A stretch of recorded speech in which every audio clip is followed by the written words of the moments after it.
मैं 70,000 रुपए प्रति महीना की सैलरी कमाता था और उसका पूरा पैसा बड़े भाई को संभालने के लिए भेज देता था।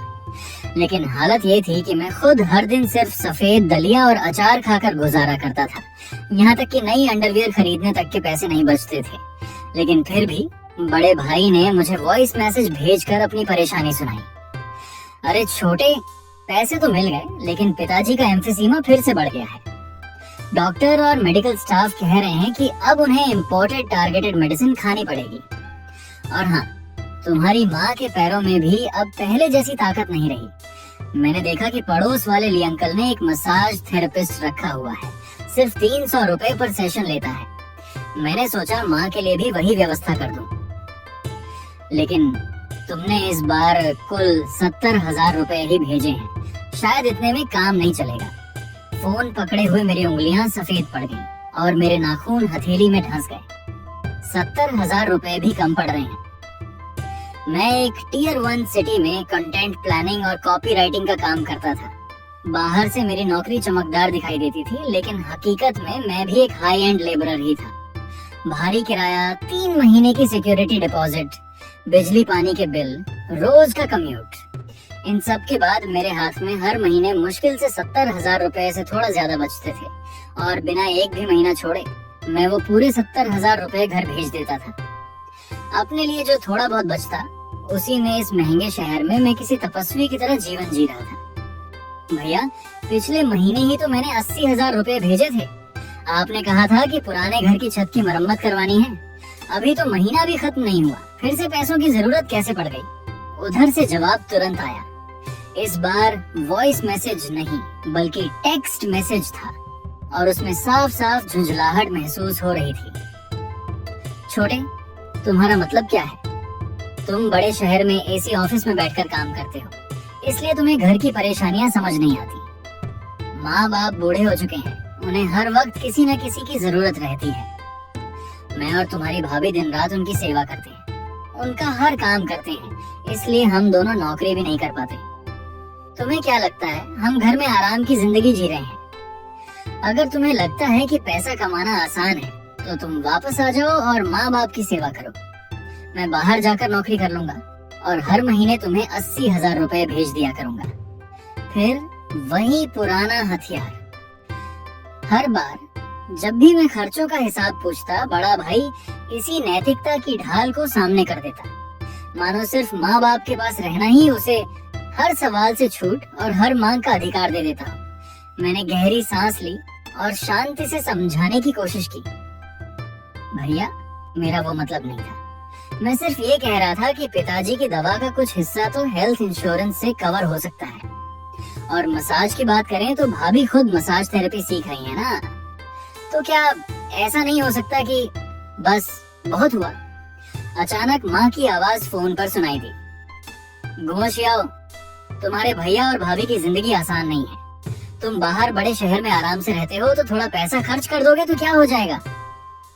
क्या तुम्हें अब अपनी बूढ़ी माँ पर खर्च होने वाले पैसों की भी चिंता होने लगी है? माँ की बूढ़ी और शिकायत से भरी आवाजें सुनते ही मेरे अंदर की सारी दीवारें टूट गईं। वो मेरी माँ थी, जिसने मुझे जन्म दिया था, पाला पोसा था। नहीं माँ, मेरा ऐसा कोई मतलब नहीं था। मैं तो बस पूछ रहा था कि कहीं पैसे दवाइयों के अलावा किसी और चीज में तो खर्च नहीं हो रहे। क्या तुम्हें अपने भाई पर भरोसा नहीं है? ठीक है, जल्दी से और 30,000 रुपए भेज दो, कल दवा लेने जाना है। मैंने अपने अकाउंट बैलेंस में पड़े आखिरी 32,000 रुपए को देखा। वो अगले महीने का किराया भरने के लिए रखे थे। 3 मिनट तक सोचने के बाद मैंने आखिरकार 30,000 रुपए ट्रांसफर कर दिए। उस पल अकाउंट में बचे सिर्फ 2,000 रुपए को देखकर मुझे खुद पर हंसी आने लगी। मुझे लगता था कि अगर मैं लगातार पैसे भेजता रहूंगा तो बदले में परिवार की खुशियां और माँ बाप की सेहत खरीद सकूंगा। लेकिन मैं भूल गया था, लालच इंसानी फितरत का वो ब्लैक होल है जो कभी नहीं भरता। मैंने घर पर किसी को नहीं बताया था कि कंपनी ने अचानक प्रोजेक्ट शेड्यूल बदल दिया है और मुझे 3 दिन की छुट्टी मिल गई है। वीकेंड जोड़कर मेरे पास पूरे 5 दिन की छुट्टी थी। थका हुआ मैं हाई स्पीड ट्रेन का टिकट लेकर घर के लिए निकल पड़ा। साथ में कंपनी की तरफ से मिले 2 महंगे बर्ड्स, नेस्ट गिफ्ट पैक्स और अपने भतीजे के लिए खरीदे हुए कुछ कपड़े भी थे। मैं उन्हें एक सरप्राइज देना चाहता था, या शायद अपने इस थके हुए जीवन में मैं भी घर लौटकर माँ के हाथ का गरम खाना खाना चाहता था। माँ के मुंह से अपना बचपन वाला नाम सुनना चाहता था। लेकिन मुझे बिल्कुल अंदाजा नहीं था कि मेरा इंतजार किसी सरप्राइज ने नहीं बल्कि एक जोरदार तमाचे ने कर रखा था। हमारा घर शहर के किनारे बसे अर्बन रूरल एरिया में था। आंगन वाला 2 मंजिला मकान, और ये वही घर था जिसे 5 साल पहले नौकरी लगने के तुरंत बाद मैंने अपनी सारी बचत लगाकर रेनोवेट करवाया था। तब बड़े भाई ने कहा था कि उसकी शादी होने वाली है और पुराना घर इतना टूटा फूटा है कि लड़की वाले रिश्ता तक नहीं करेंगे। माँ बाप रो रो कर मुझसे मदद मांग रहे थे। मैंने लोन लिया, दोस्तों और रिश्तेदारों से उधार लिया, किसी तरह 3 लाख रुपए इकट्ठा करके घर भेज दिए। लेकिन शादी के दिन रिश्तेदार सिर्फ बड़े भाई की तारीफ कर रहे थे। वाह, कितना काबिल लड़का है, इतना शानदार घर बनवा दिया। किसी ने एक बार भी मेरा नाम नहीं लिया और मैंने भी कभी शिकायत नहीं की। आखिर हम एक ही परिवार थे। शाम के 4 बजे थे, धूप बिल्कुल सही थी। मैं अपना सूटकेस खींचते हुए घर के दरवाजे तक पहुंचा ही था कि अचानक मेरे कदम रुक गए। आंगन के बाहर जहां पहले कबाड़ रखा रहता था, वहां एक बिल्कुल नई SUV खड़ी थी, एक चमचमाती हुई U8 SUV। उसकी पेंट फिनिश और अलॉय व्हील्स देखकर साफ पता चल रहा था कि ये टॉप वेरिएंट था। उसकी कीमत कम से कम 40 लाख रुपए से ज्यादा होगी। लेकिन बड़ा भाई तो कोई स्थायी नौकरी भी नहीं करता था, कभी कभी दिहाड़ी का काम और घर की थोड़ी सी खेती से ही गुजारा चलता था। भाभी तो पूरी तरह हाउसवाइफ थी। फिर उनके पास इतनी महंगी गाड़ी खरीदने के पैसे आए कहां से? क्या उन्होंने लॉटरी जीत ली थी? सवाल मेरे दिमाग में घूमने लगे। मैंने आधा खुला हुआ दरवाजा धक्का देकर खोला। पूरा आंगन असामान्य रूप से शांत था। बड़े भाई के कमरे का दरवाजा बंद था। अंदर से AC आउटडोर यूनिट की आवाज साफ सुनाई दे रही थी, वही AC जो मैंने पिछले साल गर्मियों में माँ बाप के लिए खरीदा था ताकि उन्हें लू और गर्मी से बचाया जा सके। लेकिन वो AC बड़े भाई ने अपने कमरे में लगवा लिया था। कारण, बच्चे को गर्मी बहुत लगती है और माँ बाप के घुटनों में दर्द रहता है, उन्हें AC सूट नहीं करेगा। मैंने अपने मन की बेचैनी दबाई और मेन रूम की तरफ बढ़ गया। कमरे में हल्का अंधेरा था। पुरानी और उखड़ी हुई पेंट वाली लकड़ी की मेज के पास पिताजी झुकी हुई कमर के साथ बैठे थे। उनके हाथ में एक पुराना एनमेल बाउल था। पापा, मेरी आवाज़ सुनते ही उनका पूरा शरीर कांप गया। कटोरा लगभग उनके हाथ से गिर ही गया था। उन्होंने पीछे मुड़कर मेरी तरफ देखा। उनकी धुंधली आंखों में पहले हैरानी दिखाई दी, फिर तुरंत घबराहट। गोशियाओ, तुम अचानक कैसे आ गए? न कोई खुशी, न कोई सरप्राइज, सिर्फ घबराहट। मैं कुछ कदम आगे बढ़ा और मेज पर रखे खाने को देखा। एक कटोरी इतनी पतली सफेद खिचड़ी कि उसमें इंसान का चेहरा दिखाई दे जाए और साथ में काले पड़ चुके अचार के कुछ टुकड़े, बस। उसके अलावा कुछ भी नहीं। पापा, आप यही खा रहे हैं? माँ कहाँ है?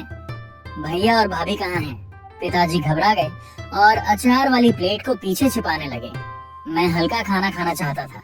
हल्का खाना सेहत के लिए अच्छा होता है। तुम्हारी माँ ताश खेलने गई है और तुम्हारे भैया भाभी छोटे को लेकर शहर में KFC खाने गए हैं। KFC? मैंने पिताजी की सूखी हड्डियों जैसी पतली कलाई को देखा और मुझे 1 हफ्ते पहले बड़े भाई की कही बातें याद आ गईं। पिताजी का एम्फिसीमा बढ़ गया है, उन्हें इम्पोर्टेड मेडिसिन चाहिए। माँ को मसाज की जरूरत है। माँ बाप को पौष्टिक खाना चाहिए। मैंने तुरंत पूछा, तो वो इम्पोर्टेड मेडिसिन कहाँ है?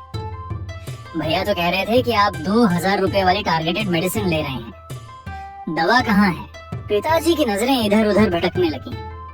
खत्म हो गई, आज ही खत्म हुई। उसकी बोतल कहाँ है?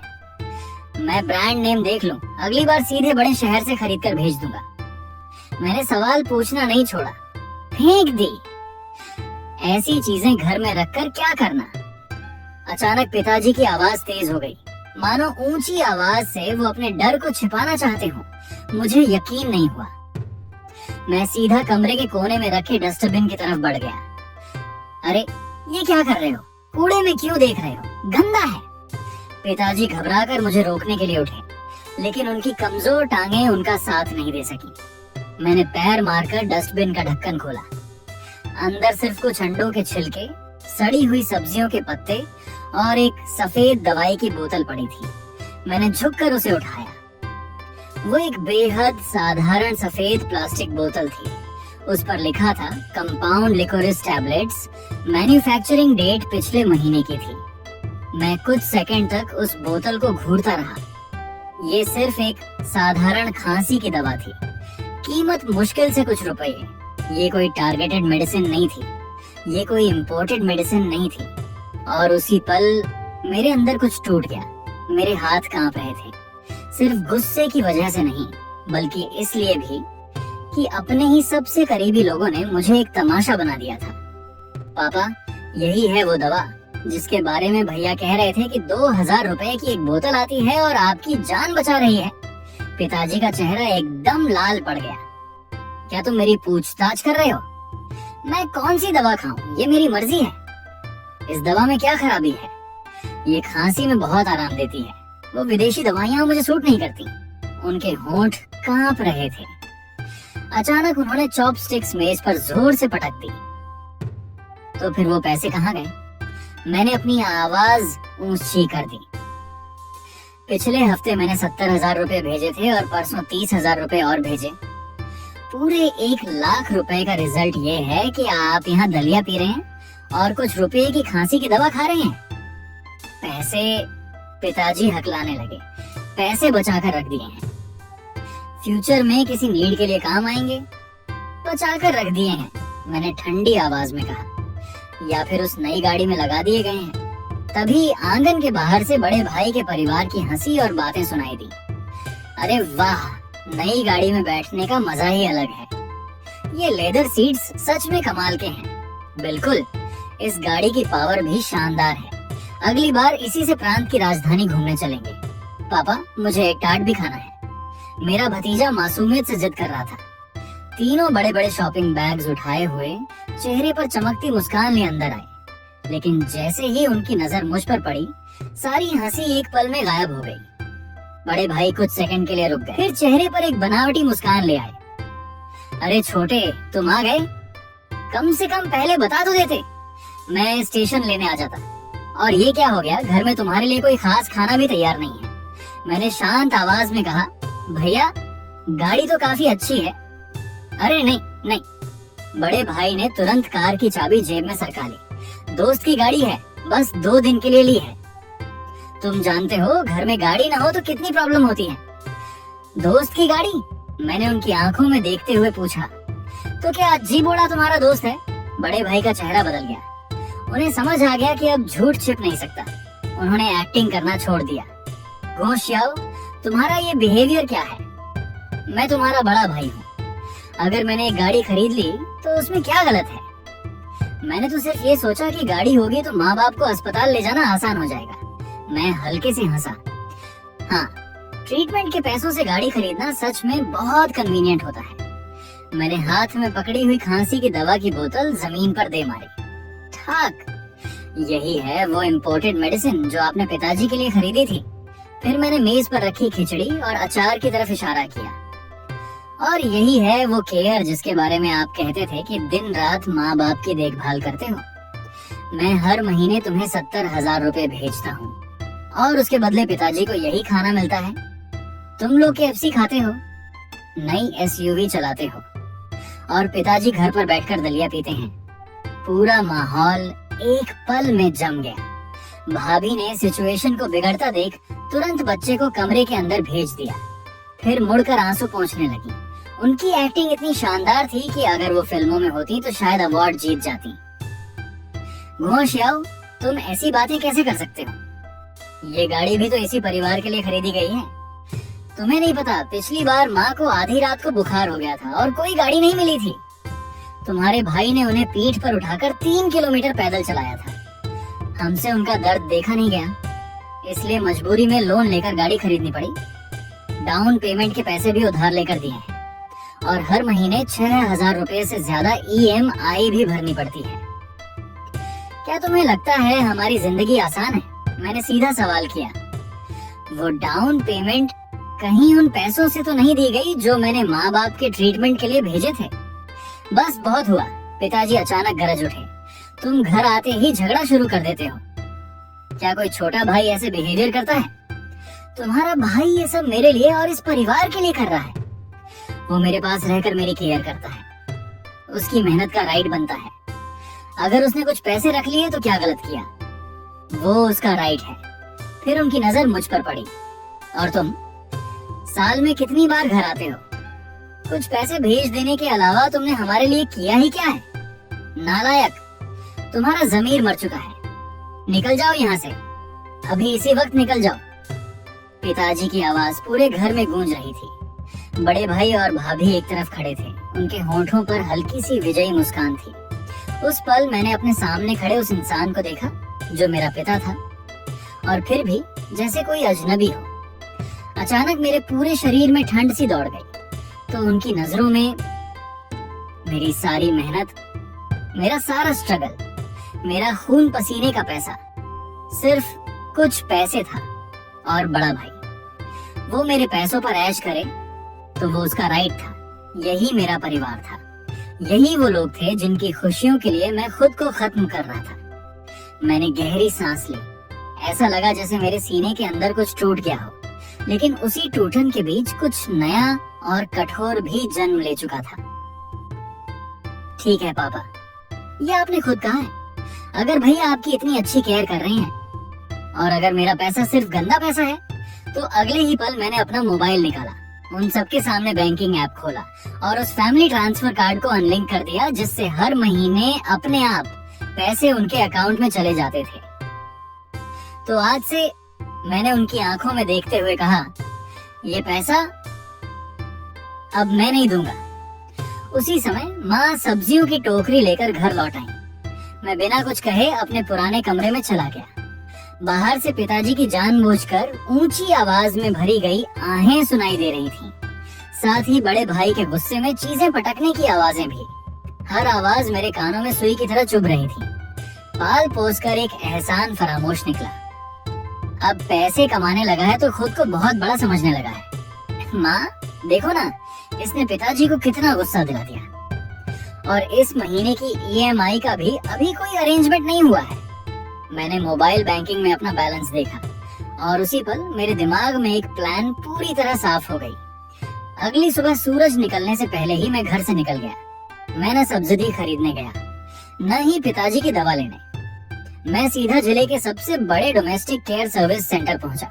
अगर सबको लगता है कि मैं सिर्फ पैसा देता हूं और मेहनत नहीं करता, तो ठीक है, मैं पैसे से ही किसी प्रोफेशनल को अपने माता पिता की देखभाल के लिए रखूंगा।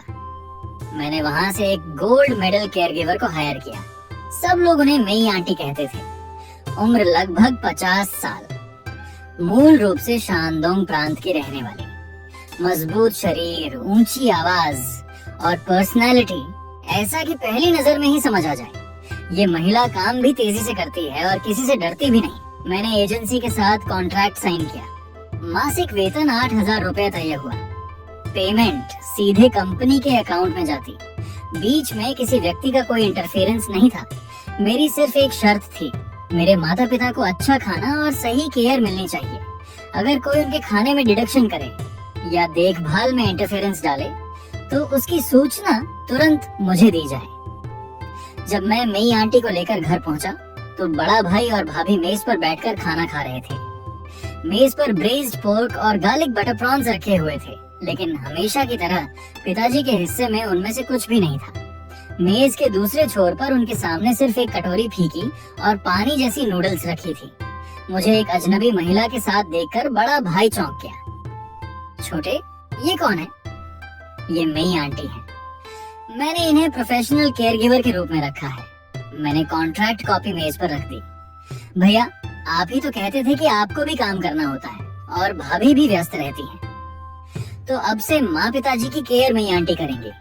आप लोग अपने काम पर ध्यान दीजिए। क्या केयर गिवर? भाभी की आंखें फैल गईं। अरे, केयर गिवर रखना बहुत महंगा पड़ता होगा। कम से कम 3,000 से 4,000 रुपए तो लगते ही होंगे। 8,000 रुपए? क्या 8,000 रुपए? भाभी लगभग चिल्ला पड़ी। खुशियाओ, तुम पागल हो गए हो क्या? इतने पैसे किसी बाहरी इंसान को देने से अच्छा वो पैसे हमें दे दो। हम पिताजी और माताजी की ऐसी केयर करेंगे जैसे राजा महाराजा की होती है। बाहरी लोगों पर पैसा क्यों बर्बाद कर रहे हो? पिताजी भी अब तक बाहर आ चुके थे। उन्हें केयर गिवर रखने का आइडिया पसंद नहीं आया, लेकिन जैसे ही उन्होंने 8,000 रुपए सुना, उनके चेहरे पर दर्द साफ दिखाई देने लगा। बिल्कुल सही कह रही है, घोष याओ, तुम्हारा भाई ही हमारी केयर कर लेगा। ये 8,000 रुपए उसे दे दो, घर के खर्च में भी हेल्प हो जाएगी। मैंने उनकी तरफ देखा और शांत आवाज में कहा, पापा, कल ही तो आपने कहा था कि भैया दिन रात आपकी केयर करते हैं, दिन रात आपकी हर नीड पूरी करते हैं, तो फिर अब प्रॉब्लम क्या है? जब इतना पेन हो रहा है तो अब थोड़ा रेस्ट भी कर लेना चाहिए।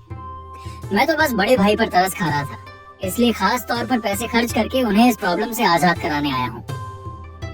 नहीं आंटी, आपकी नौकरी का पहला काम है। मेरे पापा की सेहत को न्यूट्रिशन की जरूरत है, इसलिए ये ब्रेस्ड पोर्क और प्रॉन्स कृपया पापा के सामने परोस दीजिए। ठीक है बॉस। मई आंटी एक सीधी सादी और ईमानदार महिला थी। उन्होंने बिना कुछ कहे सीधे ब्रेस्ड पोर्क और प्रॉन्स उठाकर पापा के सामने ले जाने शुरू कर दिए। भाभी घबरा गईं और झट से उन्हें छीनने के लिए हाथ बढ़ा दिया। अरे आप क्या कर रही हैं? वो खाना मैंने बनाया है। मई आंटी ने आंखें तरेरी, हाथ में पकड़ी स्टेनलेस स्टील की बड़ी करछी को जोर से मेज पर पटका। मैं प्रोफेशनल केयर गिवर हूँ। बुजुर्गों को प्रोटीन की कमी होती है, इसलिए ये मांस उन्हीं के लिए है। मई आंटी के रौब और तेवर देखकर भाभी एक पल के लिए सहम गईं और बड़े भाई की तरफ देखने लगी। ठीक है, बहुत हिम्मत आ गई है तुम्हारे अंदर। अपने ही लोगों को देने के बजाय तुम बाहर वालों को दे रहे हो। मैं भी देखता हूँ तुम कितने दिन तक टिकते हो। उस पल बड़े भाई के चेहरे पर बेबसी और हार का एक्सप्रेशन देखकर मेरे दिल में सालों से जमा घुटन का कुछ हिस्सा आखिरकार हल्का हो गया। अगले 2 दिनों में घर का एटमॉस्फेयर असामान्य रूप से ज्यादा शोर शराबे वाला हो गया। दफा हो जाओ, तुम बाहरी औरत, तुम्हारी इतनी हिम्मत। ये मेरा घर है, मैं जो चाहूंगा उठाऊंगा। क्या हुआ?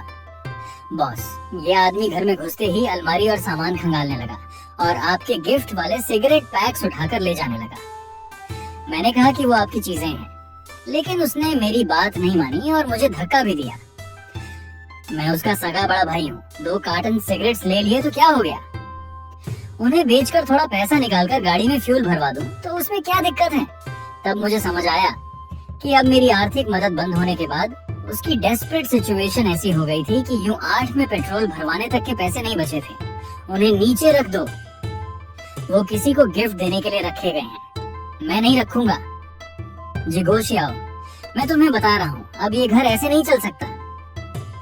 तुमने घर में एक बाहरी औरत को हमारी मॉनिटरिंग के लिए रख दिया है और माँ पापा को अलग से अच्छा खाना खिला रहे हो। क्या तुम हमें भूखा मारना चाहते हो? आज ये सिगरेट मैं लेकर ही जाऊंगा, देखता हूँ तुम मेरा क्या बिगाड़ लेते हो। तभी पिताजी भी अपनी छड़ी के सहारे कमरे से बाहर निकल कर आ गए।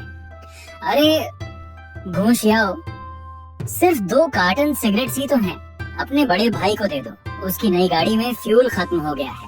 मेरे दिल को ऐसा लगा मानो उसे फिर से बर्फ जैसे ठंडे पानी में डुबो दिया गया हो। पापा, उसने मई आंटी को धक्का देकर चोट पहुंचा दी है। गांव के लोग मजबूत होते हैं, थोड़ा बहुत लग गया तो क्या हुआ? तुम लोग भी बात का बतंगड़ बना देते हो। जल्दी से इस औरत को नौकरी से निकालो। महीने के 8,000 युआन देकर ही दिल दुखता है। वो पैसे अपने बड़े भाई को दे दो ताकि वो अपनी कार लोन चुका सके। वही सबसे जरूरी काम है।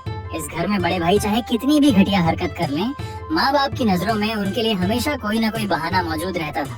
और मैं चाहे कितना भी सैक्रिफाइस करूं, अगर उनकी इच्छा के खिलाफ चला जाऊं तो मैं ही सबसे बड़ा गुनहगार बन जाता था। सुना नहीं? इस घर के मालिक ने तुम्हें निकल जाने को कहा है। जल्दी निकलो यहाँ से और बाकी बची सैलरी लेने का सपना भी मत देखना। भैया, आपको सच में लगता है कि ये पैसे मुझे आपको देने ही चाहिए? बिल्कुल, माँ बाप ने तुम्हें बड़ा किया है, तुम्हारा ड्यूटी है कि पैसा दो, और बड़ा भाई पिता समान होता है, इसलिए तुम्हारा मुझे पालना भी रिस्पॉन्सिबिलिटी है। ठीक है, मैंने सिर हिलाया और अपना फोन निकाल लिया। बड़े भाई को लगा कि मैं पैसे ट्रांसफर करने वाला हूँ, इसलिए उनके चेहरे पर तुरंत लालच भरी मुस्कान फैल गई। बस यही तो सही बात है, आखिर हम एक फैमिली हैं। हेलो 110, मैं पुलिस में रिपोर्ट दर्ज करवाना चाहता हूँ। यहाँ जीजाकुंड विलेज हाउस नंबर 38 में एक व्यक्ति जबरन घर में घुसकर लूटपाट कर रहा है और जानबूझकर चोट भी पहुंचाई है। पूरे हॉल में अचानक मौत जैसी खामोशी छा गई। बड़े भाई के चेहरे पर जमी मुस्कान वहीं जम कर रह गई, मानो उन्होंने कोई भूत देख लिया हो। पिताजी तो इतने घबरा गए कि उनके हाथ से छड़ी तक गिर गई। तुम अपने ही बड़े भाई को गिरफ्तार करवाओगे? क्या तुम पागल हो गए हो? मैं पागल नहीं हुआ हूँ। जब तुम लोग रिश्तों की नहीं बल्कि सिर्फ फायदे की भाषा समझते हो, तो अब हम भी कानून के हिसाब से बात करेंगे। 1400 युआन की लूटपाट डिटेंशन के लिए काफी है। नहीं आंटी, थोड़ी देर में पुलिस आएगी, तब आप मेडिकल एग्जामिनेशन करवा लीजिएगा। ठीक है। घोष आओ, मैं अब वो सिगरेट्स नहीं ले जाऊंगा। क्या अब भी नहीं चलेगा? अब बहुत देर हो चुकी है, मैं तुम्हें मौका पहले ही दे चुका था। घोष आओ, पुलिस को मत बुलाओ। अगर तुम्हारे भाई को पकड़ लिया गया तो उसकी कार लोन कौन भरेगा? तब मुझे एहसास हुआ कि उनका पूरा घमंड सिर्फ मेरी टॉलरेंस के सहारे खड़ा था।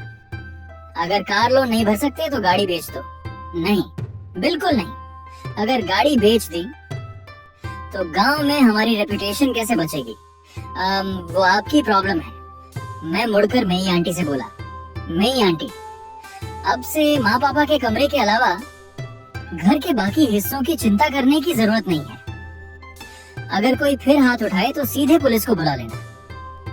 एक हफ्ते बाद मैं ऑफिस में मीटिंग कर रहा था कि अचानक मेज पर रखा मेरा फोन लगातार वाइब्रेट करने लगा। स्क्रीन पर मेई आंटी का नाम चमक रहा था। मेरे मन में तुरंत एक बुरा एहसास पैदा हुआ और मैं तुरंत मीटिंग रूम से बाहर निकल गया। हेलो बॉस, बड़ी प्रॉब्लम हो गई। मैं आपका सामना करने लायक नहीं रही। मैं बस पिछवाड़े में कंबल सुखाने गई थी, लेकिन जब वापस आई तो मालकिन के हाथ का गोल्ड ब्रेसलेट गायब था। वो नहीं मिल रहा है। कैसे गायब हुआ? आज आपके बड़े भाई की लोन पेमेंट की आखिरी तारीख थी। सुबह बैंक से रिमाइंडर कॉल भी आया था। अभी थोड़ी देर पहले मैंने आपके बड़े भाई को मालकिन के कमरे से चुपके चुपके निकलते देखा था और फिर वो मोटरसाइकिल लेकर तुरंत भाग गया। जब मालकिन की नींद खुली और उन्होंने अपनी कलाई पर हाथ लगाया, तब उन्हें ब्रेसलेट के गायब होने का पता चला। अभी वो घर में बैठकर रो रही हैं। जैसा सोचा था वैसा ही हुआ। मुसीबत में फंसा इंसान आखिरकार दीवार फांदने पर उतर ही आता है। मैं आंटी, पहले माँ को संभालिए और उनकी तबीयत खराब मत होने दीजिए। मैं अभी बड़ी बहन को फोन करता हूँ। फोन रखते ही मैंने तुरंत बड़ी बहन जी हुई फेई का नंबर मिलाया। हेलो घोषिया, आज अचानक मुझे कैसे याद कर लिया? दीदी, बड़ी प्रॉब्लम हो गई है। बड़े भाई माँ का गोल्ड ब्रेसलेट चुराकर बेचने ले गए हैं। उनका कहना है कि उन्हें कार लोन चुकानी है। क्या? वो कमीना जी बोला, वो ब्रेसलेट तो। बड़ी बहन अचानक बीच में ही रुक गई और उनकी आवाज में घबराहट और अजीब सा टेंशन साफ महसूस होने लगा। उस ब्रेसलेट में क्या बात है? नहीं, कुछ नहीं। मेरा मतलब, इतनी कीमती चीज को चुराने की उसकी हिम्मत कैसे हुई? घोषियाओ, तुम चिंता मत करो, मैं अभी तुरंत गांव वापस आ रही हूँ। आज उसकी सारी अकड़ निकाल दूंगी। लेकिन बड़ी बहन की रिएक्शन कुछ अजीब थी। सामान्य तौर पर 20,000 युआन से भी ज्यादा कीमत के गोल्ड ब्रेसलेट के चोरी होने पर इंसान को गुस्सा और दुख होना चाहिए था, लेकिन दीदी की आवाज में जो सबसे ज्यादा महसूस हो रहा था वो था घबराहट और गिल्ट। क्या उस ब्रेसलेट में कोई सीक्रेट छिपा हुआ है? दूसरी तरफ बड़े भाई उसी गोल्ड ब्रेसलेट को हाथ में पकड़े, लाल चेहरे और गुस्से से भरे हुए वापस लौट आए। रोना बंद करो, तुम्हें बस रोना ही आता है। तुम्हारी बड़ी बेटी भी कमाल निकली। 3 साल तक तुम्हें नकली सामान देकर बेवकूफ बनाती रही। मैं गोल्ड शॉप गया था, वहाँ तो लोग पुलिस बुलाने ही वाले थे। उन्होंने कहा कि ये असली सोना नहीं बल्कि सिर्फ गोल्ड प्लेटेड फेक ब्रेसलेट है। यही है वो सबसे ओबीडियंट और सबसे ज्यादा फर्ज निभाने वाली बड़ी बेटी, जिसकी तुम हमेशा तारीफ करती थी। नकली ब्रेसलेट। उसी समय मेरा फोन वाइब्रेट हुआ। घोषियाओ, दीदी तुमसे एक बात की विनती करती है। ब्रेसलेट वाली बात माँ को मत बताना। बस इतना कहना कि बड़े भाई गलती से गलत जगह बेच आए थे। पिछले 2 साल से तुम्हारी दीदी की सिचुएशन भी अच्छी नहीं है। तुम्हारे जीजा जी का बिजनेस दिवालिया हो गया था। मेरे पास असली गोल्ड ब्रेसलेट खरीदने के पैसे नहीं थे। मैं तो बस माँ को खुश करना चाहती थी। मैं तुम्हें 5,000 युआन ट्रांसफर कर देती हूँ। तुम पहले बड़े भाई की कार लोन भरवा दो, ठीक है? प्लीज इस मामले को ज्यादा मत बढ़ाओ। उधर सीसीटीवी फुटेज में बड़े भाई नकली ब्रेसलेट हाथ में लेकर गुस्से से पागल हुए जा रहे थे और बड़ी बहन का पता पूछ रहे थे। पिताजी बड़े भाई को रोकने के लिए आगे बढ़े, लेकिन जैसे ही उन्होंने हाथ बढ़ाया, उनका पूरा शरीर सूखी लकड़ी की तरह जमीन पर गिर पड़ा। इस बेतुके और शेमफुल तमाशे ने आखिरकार इस परिवार के आखिरी दिखावे का पर्दा भी फाड़ दिया। ये दृश्य देखते ही मेरे हाथ में पकड़ी साइन पेन टूट गई। मैंने तुरंत कार कीज उठाई, ऑफिस से बाहर भागा और घर की तरफ निकल पड़ा। मैं अभी इमरजेंसी रूम के बाहर भी नहीं पहुंचा था कि बड़े भाई की वही पहचान वाली ऊंची आवाज सुनाई देने लगी। पहले इंसान की जान बचा नहीं सकते क्या? मेरा छोटा भाई बड़ा बिजनेसमैन है, उसके आने के बाद पैसे दे देगा। परिजन कृपया शांत रहिए, ये अस्पताल का नियम है। मरीज को ब्रेन हेमरेज हुआ है और हालत बेहद सीरियस है। एडवांस डिपॉजिट के बिना फार्मेसी से दवाइयां नहीं निकल सकती और सर्जरी भी शुरू नहीं हो सकती। मुझे कुछ नहीं पता। अगर इंसान तुम्हारे अस्पताल में मर गया तो रिस्पॉन्सिबिलिटी तुम्हारी होगी। माँ बेंच पर बैठी थी, उनकी आंखें पूरी तरह खाली और नम थी, जबकि बड़ी बहन घबराहट में लगातार फोन मिला रही थी। मेरे कदमों की आवाजें सुनते ही शोर से भरा गलियारा एक पल के लिए शांत हो गया। क्या हुआ? घोषियाओ, तुम आ गए, जल्दी पैसे जमा करो, पापा की हालत बहुत खराब है। डॉक्टर 20,000 युआन एडवांस मांग रहे हैं। दीदी, आप तो वापस आ गई थी ना। ब्रेसलेट नकली निकला वो अलग बात है, लेकिन पापा की जान बचाने के लिए पैसे तो आपके पास होने चाहिए थे। बड़ी बहन का चेहरा एकदम सफेद पड़ गया और वो हकलाने लगी। मेरे सारे अकाउंट्स फ्रीज हो चुके हैं। घोषियाओ, तुम्हें तो पता है तुम्हारे जीजाजी दिवालिया हो चुके हैं। और आप, पापा की हर महीने की पेंशन तो आपके पास आती थी। पूरे साल में कई 10,000 युआन जमा हुए होंगे। वो पैसे तो रोजमर्रा के खर्च, सब्जी और पेट्रोल में ही खत्म हो जाते थे। सेविंग्स कहाँ से होती? दूसरे भाई, इस समय भी तुम हिसाब किताब कर रहे हो? क्या तुम पापा को मरते हुए देखना चाहते हो? बस अब मैं ये घिनौने बहाने और रिस्पॉन्सिबिलिटी टालने वाली बातें नहीं सुनना चाहता। देखा, मैंने कहा था ना, मेरा छोटा भाई अमीर है। इस कार्ड में जरूर पैसे होंगे। जितना जरूरी हो उतना खर्च करो और सबसे अच्छी दवाइयाँ इस्तेमाल करो। कार्ड स्वाइप कर दीजिए, 50,000 युआन जमा कर दीजिए, लेकिन मेरी एक शर्त है। ये पैसे सिर्फ इसी अस्पताल में होने वाले मेडिकल एक्सपेंसेस के लिए इस्तेमाल होंगे। अगर पैसे बचते हैं तो उन्हें सीधे इसी कार्ड में वापस रिफंड किया जाएगा। कोई भी पर्सन कैश विड्रॉल नहीं करेगा। दूसरे भाई, तुम्हारा क्या मतलब है? क्या तुम हमें चोर समझ रहे हो? मैं और तुम्हारी भाभी यहाँ रात भर रुकेंगे। क्या हमें खाना नहीं खाना? क्या हमें टैक्सी नहीं करनी? तुम लोग क्या खाते हो और कहाँ जाते हो, उससे मेरा कोई लेना देना नहीं है। मैं सिर्फ पापा की जान बचाऊंगा। तुम्हारी आलस से भरी जिंदगी नहीं पालूंगा। सर्जरी पूरे 4 घंटे तक चली। आखिरकार पापा की जान तो बच गई, लेकिन उन्हें पैरालिसिस हो गया। उनके शरीर का आधा हिस्सा काम करना बंद कर चुका था और उनकी बोलने की क्षमता भी अफेक्टेड हो गई थी। आगे लंबे समय तक रिहेबिलिटेशन थेरेपी और दवाइयों की जरूरत पड़ने वाली थी और ये खर्च बिल्कुल छोटा नहीं था। इसके अलावा उनकी देखभाल के लिए हर समय किसी का साथ होना भी जरूरी था। डॉक्टर साहब, इन्हें कितने दिन अस्पताल में रहना पड़ेगा? क्या इन्हें घर ले जाकर नहीं रख सकते? अस्पताल का खर्च बहुत ज्यादा है। हाँ डॉक्टर, क्या ये पैरालिसिस अब कभी ठीक नहीं होगा? अगर ठीक होने की उम्मीद ही नहीं है तो चाहे जितने पैसे लगा दो, वो तो बिना तले का कुआं बन जाएगा। अगर पापा इस समय होश में होते और अपने सबसे प्यारे बेटे और बेटी की ये बातें सुनते, तो शायद उन्हें सबसे ज्यादा दुख इस बात का होता कि उनके लिए वो अब सिर्फ एक बोझ बन चुके थे। घोषियाओ, माँ जानती है कि तुम्हारे पास पैसा भी है और कैपेबिलिटी भी। क्या तुम अपनी वही केयर गिवर मई आंटी को वापस बुला सकते हो? मैं और तुम्हारा भाई उनकी देखभाल नहीं कर पाएंगे। मैं पहले ही साफ कर चुका हूँ। मैंने मई आंटी को स्वस्थ माता पिता की देखभाल के लिए रखा था, किसी लकवाग्रस्त मरीज की सेवा के लिए नहीं। अब उनकी फीस 300 युआन प्रतिदिन होगी। 300 युआन रोज? ये तो सीधी सीधी लूट है। एक महीने में 9,000 युआन से ज्यादा हो जाएंगे। नहीं, ये बिल्कुल नहीं चलेगा। तो फिर आप लोग खुद उनकी सेवा कीजिए। भैया, आप बड़े बेटे हैं। पापा का घर भी आगे चलकर आपका ही होता तो उनकी रिस्पॉन्सिबिलिटी भी आपकी है। दीदी, आप सबसे बड़ी बेटी हैं। पापा ने हमेशा आपसे सबसे ज्यादा प्यार किया है। आपकी भी रिस्पॉन्सिबिलिटी बनती है। मुझे नौकरी भी करनी है और कार लोन भी भरनी है। मेरे घर की हालत भी खुद बिखरी हुई है। तो फिर मामला आसान है, यहाँ एक मेंटेनेंस एग्रीमेंट है। जब आप लोग ना पैसे देना चाहते हैं और ना ही मेहनत करना चाहते हैं, तो फिर हिसाब साफ साफ कर लेते हैं। पहली शर्त, पापा माँ का ये पुराना घर और पापा के नाम की सारी प्रॉपर्टी, भले ही बड़े भाई ने लगभग सब खर्च कर दिया हो, अब पूरी तरह मेरी होगी। इसके बदले में सारे मेडिकल एक्सपेंसेस, रिहेबिलिटेशन कॉस्ट और केयर गिवर की रिस्पॉन्सिबिलिटी मैं उठाऊंगा। क्या मतलब घर तुम्हारा होगा? मैं बेटा हूँ, घर पर सिर्फ मेरा हक है। दूसरी शर्त, अगर आप लोग प्रॉपर्टी छोड़ना नहीं चाहते तो तीनों बच्चों को बराबर खर्च उठाना होगा। हर पर्सन हर महीने 3000 युआन मेडिकल एक्सपेंसेस और केयर गिवर फीस देगा और बारी बारी से देखभाल भी करेगा। मैं तो पहले ही विरासत पर अपना अधिकार छोड़ चुका हूँ, मेरे पास भी पैसे नहीं है। घूसियाओ, तुम हमें मारने पर तुले हुए हो। तुम लोगों के पास पैसे नहीं हैं, लेकिन मेरे पैसे मैंने खुद कमाए हैं, वो आसमान से नहीं गिरे।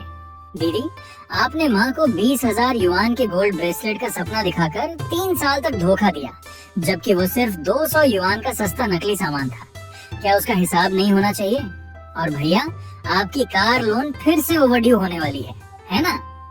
सुना है बैंक ने गाड़ी जब्त करने की प्रोसेस भी शुरू कर दी है।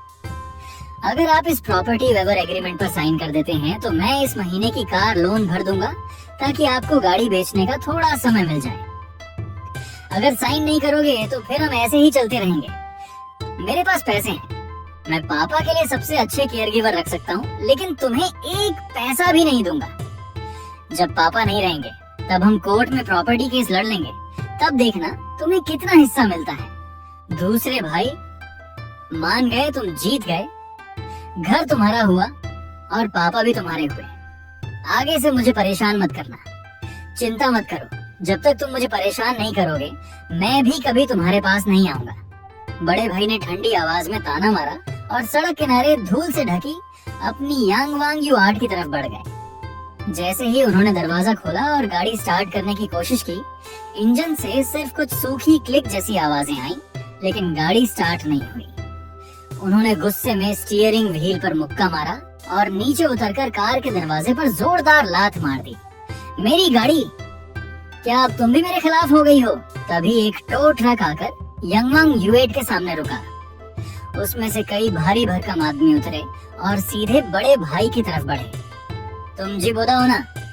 हमारे प्लेटफॉर्म से लिए गए हाई इंटरेस्ट लोन पर मूल रकम और ब्याज मिलाकर 1 लाख युआन से ज्यादा बकाया है।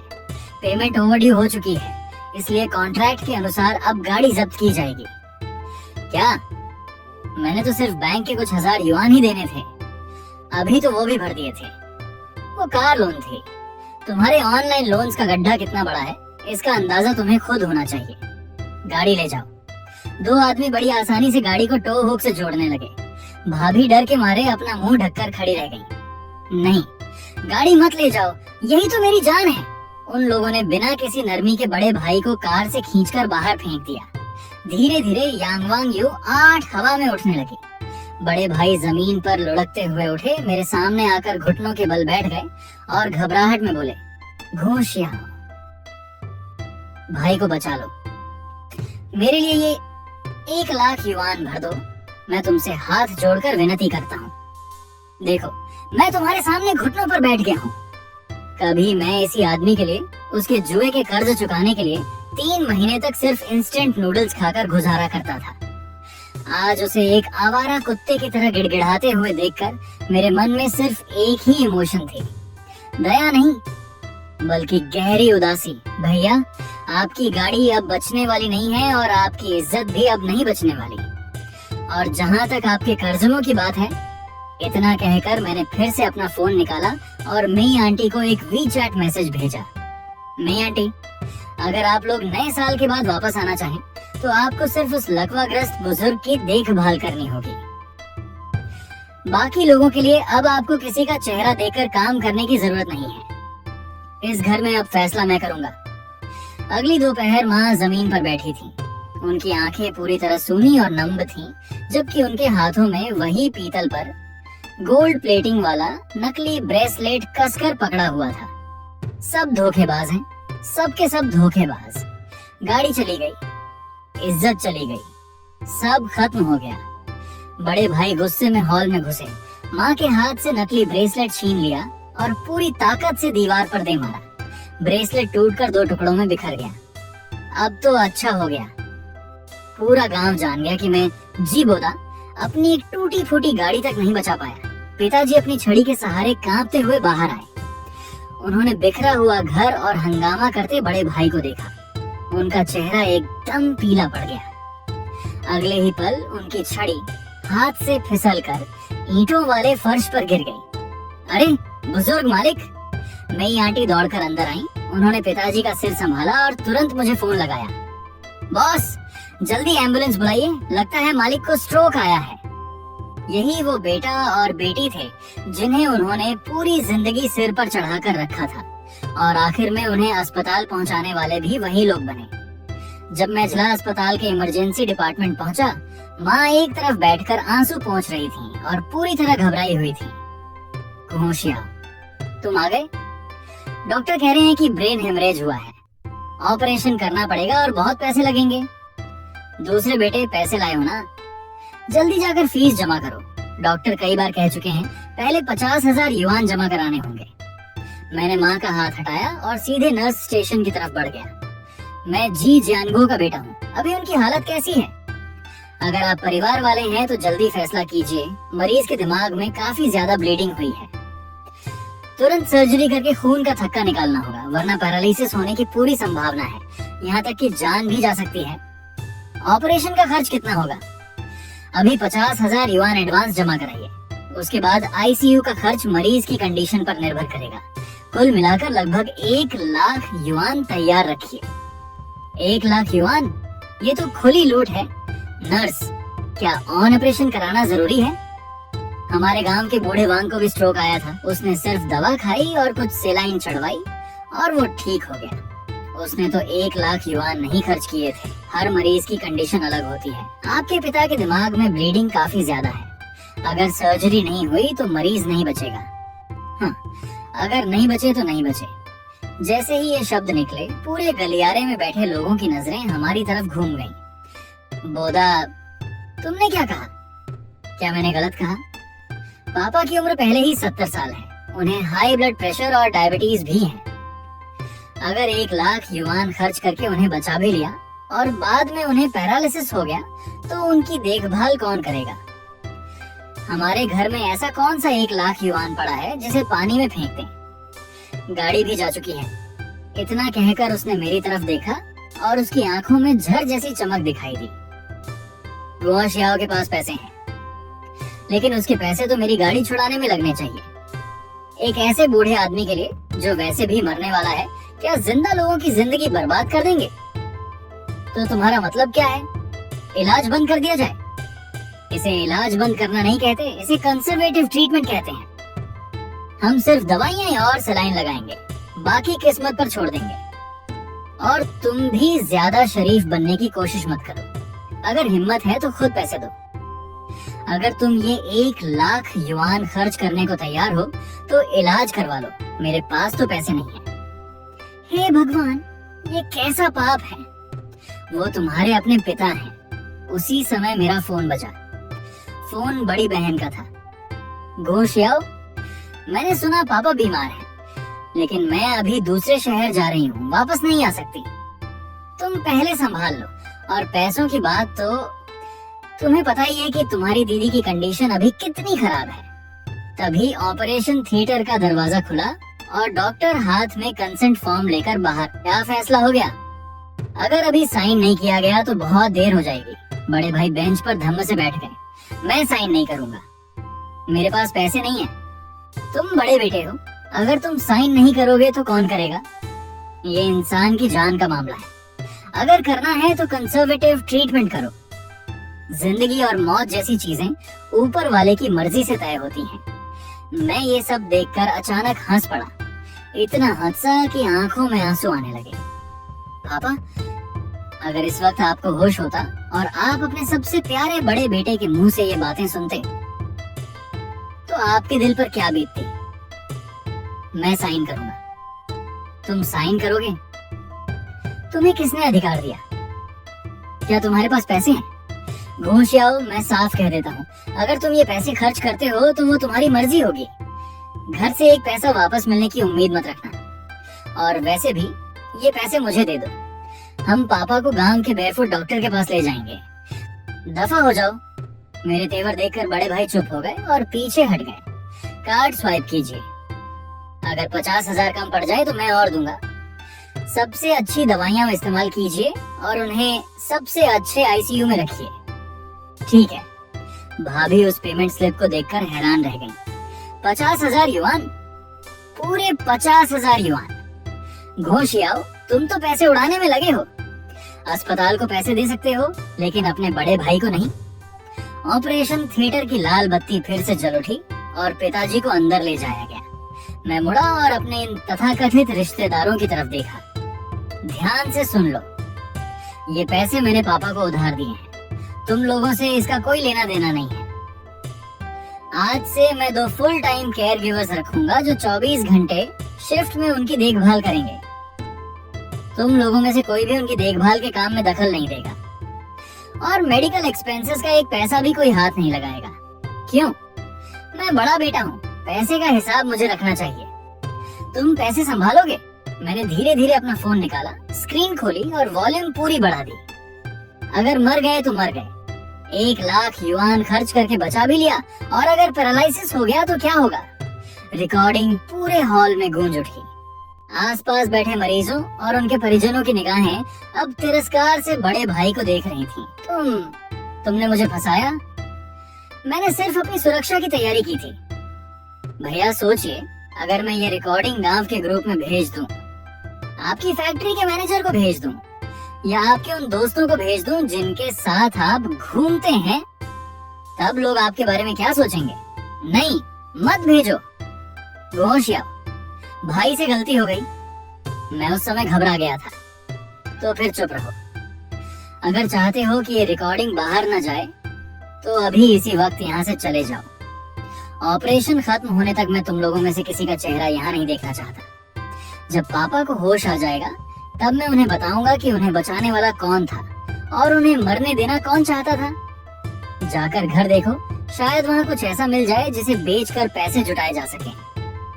घोंशियाओ, तुम्हारा भाई वो असल में। माँ, अगर आप अभी भी उसकी तरफदारी करना चाहती हैं तो मैं ये मेडिकल फीस वापस ले लेता हूँ। आखिर वो आपके पति हैं, मेरे नहीं। ये 1 लाख युआन मैंने अपनी भक्ति या फर्ज निभाने के लिए नहीं दिए हैं। मैंने ये पैसे सिर्फ अपनी बेगुनाही और अपना सम्मान खरीदने के लिए खर्च किए हैं। और आज के बाद इस घर के साथ कैसा व्यवहार करना है, इसका फैसला करने का अधिकार मेरा होगा। कमरे में दवाइयों की तेज गंध फैली हुई थी। पिताजी अस्पताल के बिस्तर पर पड़े थे।